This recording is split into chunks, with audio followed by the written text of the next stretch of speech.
Hey everyone! Are you ready to make your own all-natural preservative-free protein and multi-mineral powder for an energy boost? Let's dive in. You'll need the following ingredients. 5 cups of almonds, rich in healthy fats and vitamin E. 5 cups of walnuts, great for brain health and omega-3s. 5 cups of peanuts, packed with protein and fiber. 3 cups of chia seeds, high in omega-3s and antioxidants. 3 cups of pumpkin seeds, full of magnesium and zinc. 3 cups of sesame seeds, rich in calcium and healthy fats. 2 cups of flax seeds, great for heart health and fiber. 4 cups of fresh dates, natural sweetness and packed with nutrients. Remove seeds from dates and do not fry. Process. Step 1.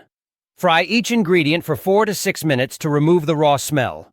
Do not over-fry. Step 2. Mix them all together.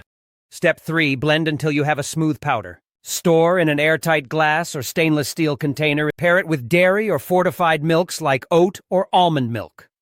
Warm up 1/2 glass or a full glass of milk, then mix in 3 to 5 tablespoons of protein powder. Stir thoroughly, let it soak for 5 minutes, and enjoy your homemade protein and multi-mineral boost for high energy. If you are allergic to nuts, please avoid this recipe. Don't forget to like, share, and subscribe for more DIY recipes.